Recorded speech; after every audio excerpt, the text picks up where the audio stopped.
Movie के शुरुआत में हम सिस्टर फर्नांडा को देखते हैं, जो अपने साथ गधे को लेकर चर्च की तरफ जा रही थी।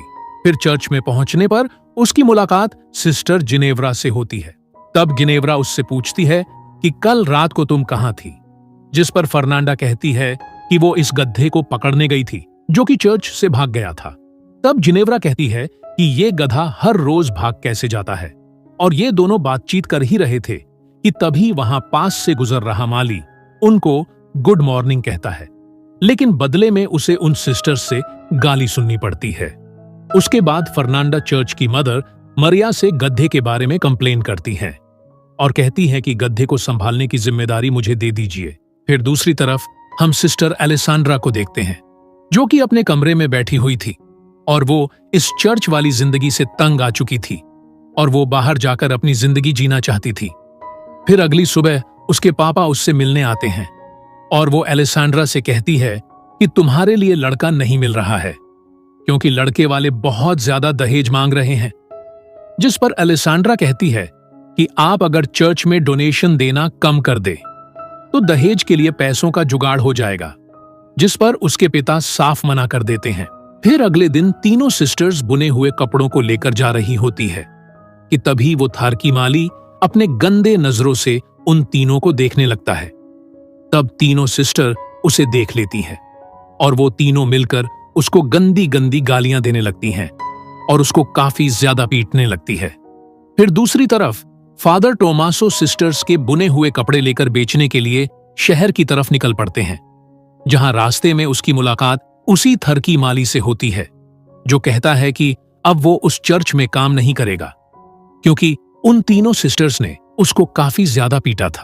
तब फादर टोमासो उसे रोकने की काफी कोशिश करते हैं, लेकिन वो नहीं रुकता और वहां से चला जाता है। उसके बाद हम लॉर्ड ब्रूनो नाम के एक राजा को देखते हैं, जो अपनी रानी फ्रांचेस्का के साथ खाना खा रहा था और साथ ही वो रानी को अपने फाइनेंसेस और युद्ध के बारे में बता रहा था। लेकिन रानी का ध्यान तो उसके पास ही खड़े अपने नौकर मसेट्टो पर होता है और उन दोनों के बीच नैन मटक्का चल रहा था। फिर रात में दोनों इंटीमेट के बाद रानी उससे कहती है कि मेरा पति ब्रूनो किसी काम का नहीं है, जिसके बाद वो दोनों फिर से इंटीमेट होने लगते हैं।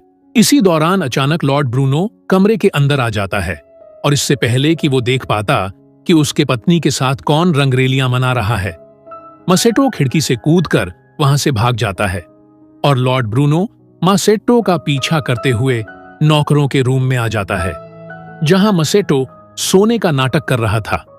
तभी लॉर्ड ब्रूनो सभी नौकरों के छाती पर हाथ रखता है, जिससे उसको पता चल जाता है कि कौन अभी दौड़कर आया है।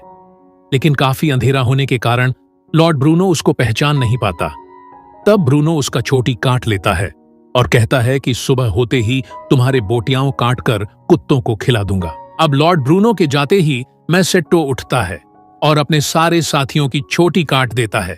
फिर अगली सुबह जब ब्रूनो उस गद्दार नौकर को सजा देने के लिए आता है, तब उसको पता चलता है कि उसका चूटिया कट गया है। फिर थोड़ी देर बाद रानी फिर से अपनी हवस बुझाने के लिए मसेट्टो के पास जाती है, जो कि गार्डन में अपना काम कर रहा था, और वो जबरदस्ती उसके साथ चूमा चाटी करने लगती है। तब ये रोमांटिक नजारा छत पर खड़ा ब्रूनो देख लेता है और वो अपने सैनिकों से कहता है कि उसका गोटियां काटकर मेरे पास ले आओ।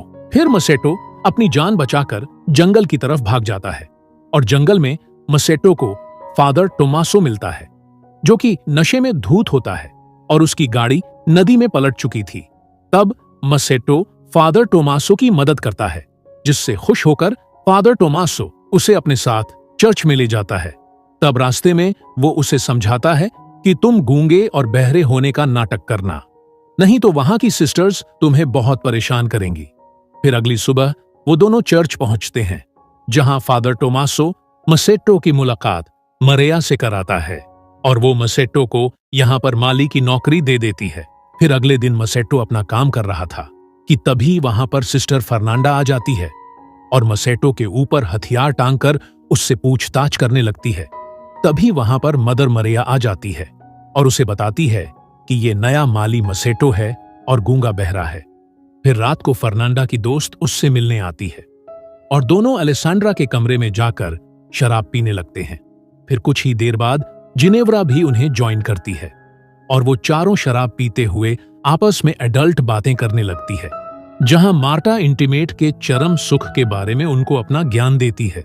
फिर अगली सुबह मसेटो जमीन की खुदाई कर रहा था, तभी अलेसांड्रा वहां पर आती है और कुछ देर उससे बातें करने के बाद वो अपने आप को कंट्रोल नहीं कर पाती और खुले में ही वो मसेटो को किस कर देती है।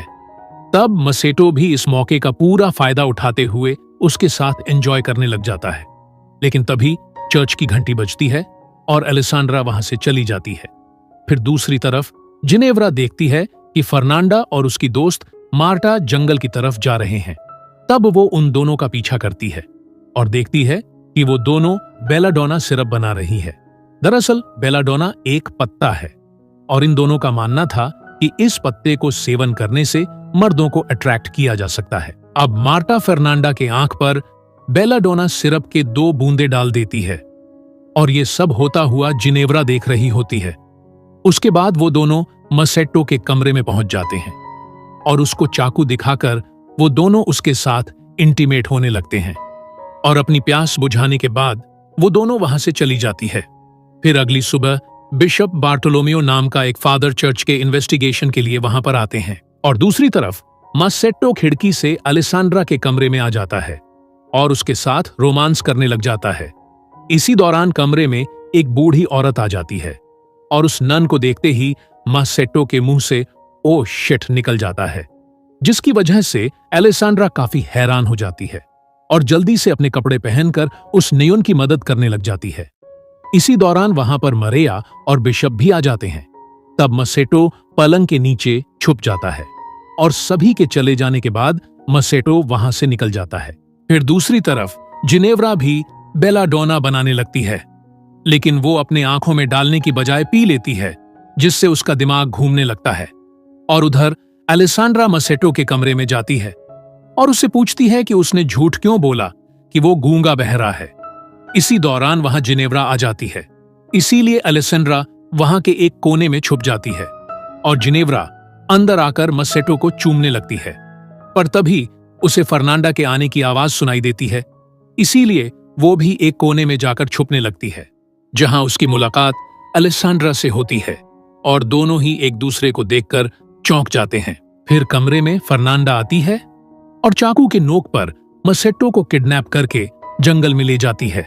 तब अलेसांड्रा और जिनेव्रा दोनों उसका पीछा करने लगती हैं और जंगल में पहुंचकर वो दोनों देखती है कि काफी सारी नंगी चुड़ैल आग जलाकर उसके चारों तरफ नाच रहे हैं, जिसे देखकर उन दोनों को पता चल जाता है कि फर्नांडा और मार्टा मसेट्टो की बलि चढ़ाने वाले हैं और मार्टा मसेट्टो को मारने ही वाली होती है कि तभी वहां पर जिनेव्रा पहुंच जाती है और उन चुड़ैलों को मारने लगती है। तब मार्टा उसको रोकने की कोशिश करती है, लेकिन जिनेव्रा एक डंडा उठाकर जोर से मार्टा के सर पर मार देती है, जिससे वो बेहोश हो जाती है। और तभी अलेसांड्रा भी आकर मसेट्टो को मारने से फर्नांडा को रोकती है। फिर खून में लथपथ जिनेव्रा भागते हुए चर्च में जाती है और चिल्ला चिल्लाकर बताने लगती है कि फर्नांडा एक डायन है। फिर तब तक वहां पर वो तीनों भी पहुंच जाते हैं। उसके बाद बिशप मदर मारिया को बाहर बुलाते हैं, मगर तभी मारिया के कमरे से फादर टोमासो भी बाहर निकलता है, जिसे देखकर सभी हैरान हो जाते हैं। फिर अगली सुबह बिशप सबको सजा सुनाते हैं। वो फादर टोमासो को एक मर्दों के चर्च में ट्रांसफर कर देते हैं और मसेट्टो को वापस उसके राजा लॉर्ड ब्रूनो के हवाले कर दिया जाता है, जहां वो उसे काल कोठरी में बंद कर देते हैं और वो तीनों हॉर्नी सिस्टर्स एक दूसरे से गलत व्यवहार के कारण माफी मांगते हैं। और साथ ही उन तीनों को मसेट्टो की काफी चिंता भी हो रही थी। फिर दूसरी तरफ काल कोठरी में मसेट्टो के पास लॉर्ड ब्रूनो आता है और वो उसे बताता है कि उसने अपनी पत्नी को जानवरों के साथ बंद करके रखा है और साथ ही वो मसेट्टो को भविष्य में देने वाले सजा के बारे में उसको बताने लगता है। फिर कुछ देर बाद उस काल कोठरी में एक कछुआ आता है, जिसके पीठ पर मोमबत्ती जली हुई होती है और उस कछुए को दरअसल उन तीनों सिस्टर्स ने वहां भेजा था ताकि सैनिकों का ध्यान बटा सके।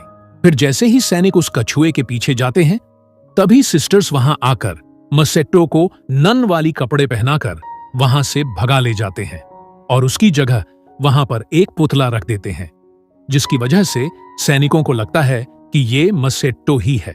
और वो चारों आजाद पंछी की तरह जंगल में भाग जाते हैं। और इसी के साथ ये मूवी यहीं पर खत्म हो जाती है।